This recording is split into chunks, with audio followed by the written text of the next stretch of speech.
हमारे साथ विष्णु पाठक जी भी हैं, कांग्रेस लीडर हैं। वैसे आनंद जी, जो जवाब आप दे रहे थे उसके बाद एक और सवाल बनता है, लेकिन पहले मैं अपने इस पैनल में शामिल कर लूं जरा विष्णु पाठक जी को भी, जो कांग्रेस का प्रतिनिधित्व इस समय कर रहे हैं। विष्णु पाठक जी, आपकी टिप्पणी क्या लगता है आपको? एग्जिट पोल के नतीजे वाकई सच साबित होने जा रहे हैं? देखिए, अब कुछ ही समय बाद एग्जैक्ट पोल आ जाएगा, तो इसलिए अब एग्जिट पोल का, क्योंकि उसमें बहुत डिफरेंस है, अलग अलग चैनल अलग अलग कहे हैं। और देखिए, ये मैनेजमेंट की बात है। मैं अभी 2-3 जगह गया था, बनारस भी गया था।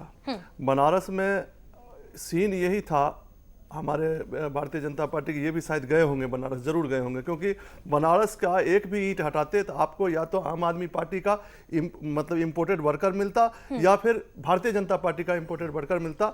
वहां का चुनाव बिल्कुल अलग तरीके का चुनाव था, बिल्कुल मैनेजमेंट वाला चुनाव था। तो मैनेजमेंट के हिसाब से हो सकता है कि ये मैनेज करके ये भी दिखा रहे हों कि हम 800 सीट 400 सीट ला रहे हैं, 350 सीट ला रहे हैं, 300। लेकिन सबसे बड़ी बात देखिए कि किस तरह से प्रचारित किया जा रहा है कि विष्णु जी, माफी चाहूंगी आपसे। विष्णु जी, माफी चाहूंगी आपसे। आपने यहाँ बनारस का जिक्र किया है। आज मैं स्वीकार कर रहा हूँ। देखिए, 4 घंटे में आप स्वीकार कर रहा हूँ, ऐसा नहीं होने वाला। नहीं, देखिए, कम से कम पानी पहले मत हो जाइए। नहीं, सुनिए, पानी होने वाली बात नहीं है। मेरे को कहने दीजिए। इस चर्चा को थोड़ा सा विराम देंगे, इस चर्चा को थोड़ा सा विराम देंगे। नितिन गडकरी को सुन लेते हैं। नितिन जी, अच्छा अच्छी मार्जिन से जीते। एक 10 के बाद 11:30 बजे 9 o'clock सर। एक छोटा थोड़ा लेट आई प्लीज।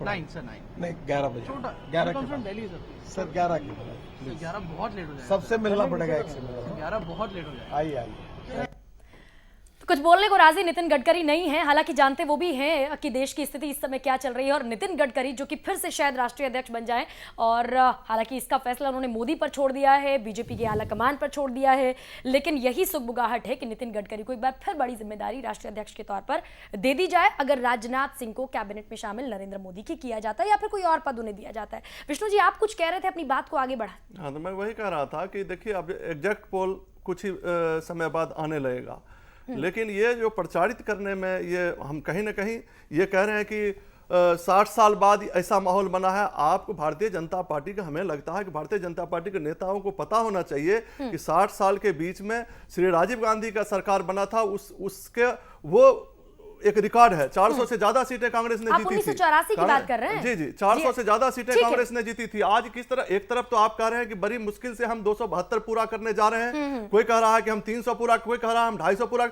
उसके बाद दूसरी तरफ ये भी प्रचारित कर रहे हैं कि हम 1947 के बाद, 1950 के बाद हम सबसे बड़ी पार्टी, 60 साल में हम सबसे ज्यादा उभर रहे हैं। क्योंकि आपने इस चर्चा में जवाब की शुरुआत जहां से की, आपने बनारस का जिक्र किया, और बनारस में आपने कहा कि या तो आम आदमी पार्टी का इंपोर्टेड वर्कर था या फिर बीजेपी का इंपोर्टेड वर्कर था। लेकिन हम अजय राय के बारे में भी अगर सोचना शुरू करें गहराई से, अगर उनके व्यक्तित्व में भी हम जाएं, तो उन्हें भी आप ये नहीं कह सकते कि वो भी दूध के धुले हैं। या वो आप ये बात सुन लीजिए, अजय राय जी का पोजीशन ये था कि महाभारत के लड़ाई में अभिमन्यु जैसी भूमिका उनकी थी। मैं देख के आ रहा हूँ। ये रोड शो में जब अजय नहीं, इस तरह की नहीं, आप अपने सीने पर हाथ रख के बोलिए कि अजय राय अभिमन्यु की भूमिका में थे। अभिमन्यु की भूमिका में थे अजय राय।